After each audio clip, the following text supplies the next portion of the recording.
morning I'm off to Bosworth Half Marathon, which is one of our local league races from the Leicester Running League. It's my first kind of proper run back after London Marathon, really. So I'm under strict instruction to run to feel. Is that like feels awful or feels great? Anyway, we'll find out. So I'm going to use the chance to test some stuff.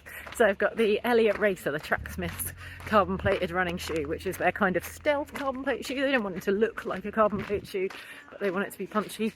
So I'm going to give that a go.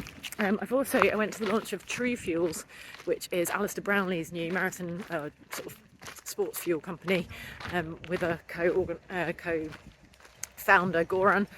So I've got some of their high salt and low salt gels with me, which, given that it is very, very sunny today, should be pretty handy. I don't really need gels because I'm not racing it, but I think it'll be good to have one in each pocket. And then the other thing, talking to pockets, which I'm testing, is Weasie, W-E-A-S-I-E, marathon shorts. I've been really interested seeing these totally popped up on my social media, and I contacted the company and said I'd be really interested, and they'd sold out, and then they managed to get me some. So I'm going to try these. They've got a good amount of pockets, no front seam, which is not a problem I've ever had, but I know people do. So I'm going to use them, trying these kind of relatively big pouches of test product to see how they go, and we'll see what run to feel looks like 13 miles after only running maximum of 5 miles easy for the last week every other day.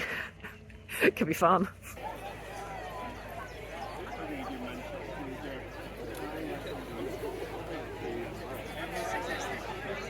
Bosworth, are you ready?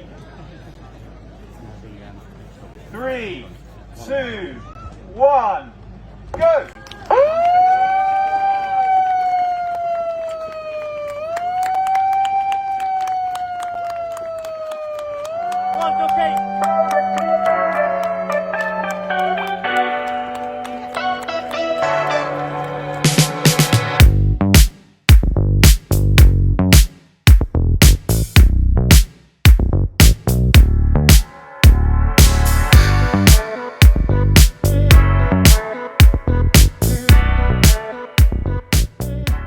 All done.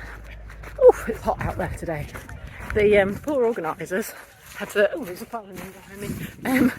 Poor organisers started it earlier this year because it was always hot, and then the gates to the parking weren't open, so they had to put it start back again to allow people time to arrive. So it still ended up hot, but yeah, brilliantly organised, other than issues with gates. But for now, I am going to go and get an ice cream. Let's start off with the shoes then, the Eliot Racer. Now the guys in their first video, Nick and Tom and co, have all talked about how you're kind of buying into the Tracksmith brand here. So these shoes are £270. That's a lot of money for a shoe from a company that is not known for making shoes. So you're buying into the kind of aesthetic as well. And they do look beautiful. They look fantastic. They would not be, if I was going all out for my A race, cards on the table, they would not be the shoe that I would choose. But that aside, I really enjoyed running in these today, actually. I was pleasantly surprised. We did a 5k kind of easy run on the Tracksmith event when they initially launched these, and I kind of thought they don't even feel like super shoes at all. Like they feel kind of just a normal shoe. And the Eliot itself, I was pleasantly surprised how good a shoe that was. But it felt kind of a bit more like the Pegasus kind of vibe of things, and I've used it loads. So the Eliot Racer, actually, I found step in really comfortable. Actually, when I went to put it on this morning, was actually felt quite nice and bouncy. I felt like there was a bit of bounce going on, and super comfortable. And then when I started getting into the racing, I was running to feel, so I wasn't going all out, but I found that the more I picked up, actually the more I enjoyed them. So they do respond. They are nothing like your Meta Speeds or your Adios Pros or whatever.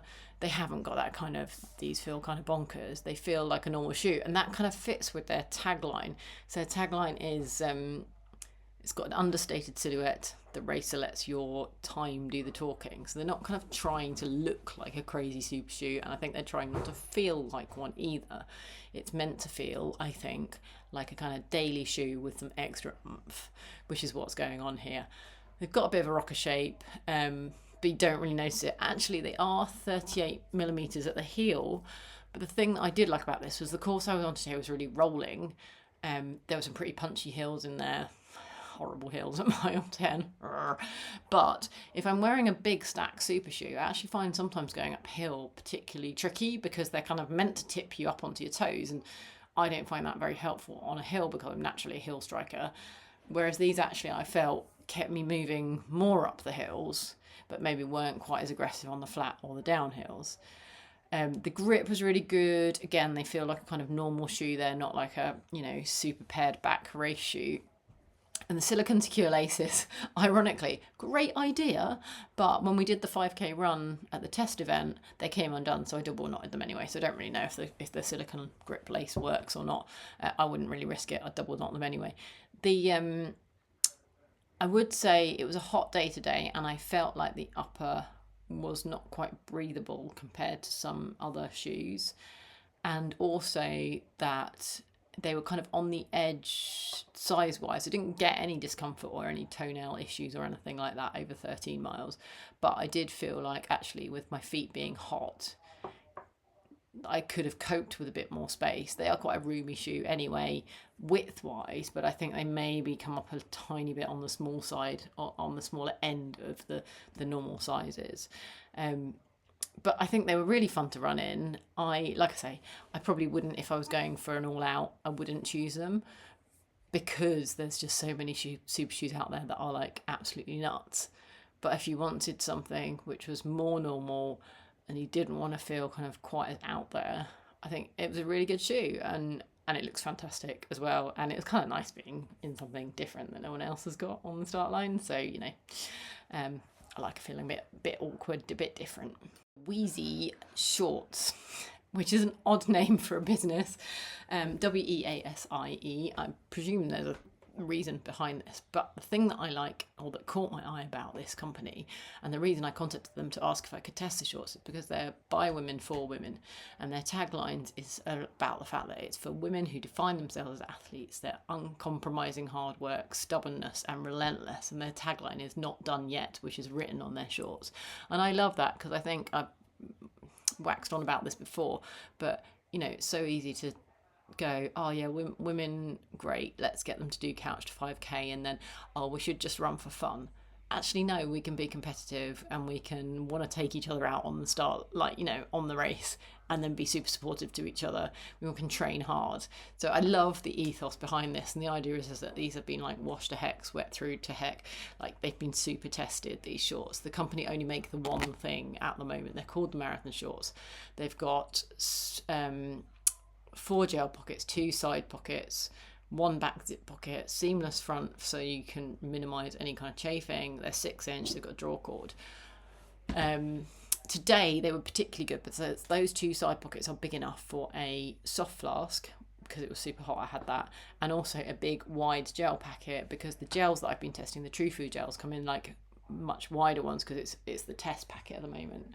I don't have one to hand, but they're kind of much bigger. I would say though, it didn't fit my Pixel 6 phone in the side pocket. It would have bounced out, I think, so I couldn't bring that with me. And if I was running a marathon, I think I would probably want not a zip pocket at the back. I'd rather have an easy access pocket for gel storage. So that would be my tweak on that. Having said that, I did wonder when I first put them on if I'd gone for a size too small, but actually they were perfect once I'd kind of wriggled into them. Not like super wriggly, but just, they're a bit on the snugger end when you put them on, but actually that means they then fit perfectly. It was a very hot, very sweaty day. If anything was going to chafe, it was going to happen today, and it didn't. They were fantastic. The legs stayed in place, and they're really comfy. Quite high waist as well, so that's quite comfortable and quite supportive too, but not too hot. I felt like they got the thickness right. Sometimes the kind of cycling short style ones can be too thick, or they can be so thin that you kind of feel a bit exposed. So really, really positive for those. I'm looking forward to doing more training in them, and I think I will probably race in them a lot. Maybe, like I say, maybe not marathons because I want a bit more gel storage that's easy access, but I'm looking forward to hearing more from the brand. I went to the launch of Truefuels, which is Alistair Brownlee's new business venture now that he's retired from triathlon. And they had 2 gels that are coming out. One is a high salt one, which is 40 grams of carbs to 1,000 milligrams of salt. And then there's a low salt version, which is 250 milligrams of salt. I took both with me, but then a friend of mine didn't have any gels and wanted one, so he nabbed the low salt one. So I only used the high salt. It does taste very salty, but it doesn't feel salty, as in like make you thirsty and stuff. And I think actually for today it was really good. It's very liquidy. It's not, I mean, again, it was warm, so maybe that made it particularly liquidy, but it's not your kind of Morton gloopy one. It's much more down the kind of hi-fi kind of consistency. Completely neutral in flavour though, so that's interesting, because the only other neutral one I found is Precision Fuel and Hydration, which is my go-to, and that's also on the slightly more jelly gloopy end. So if you like a much more free-flowing gel but you still want neutral, then this may well be worth keeping an eye out for.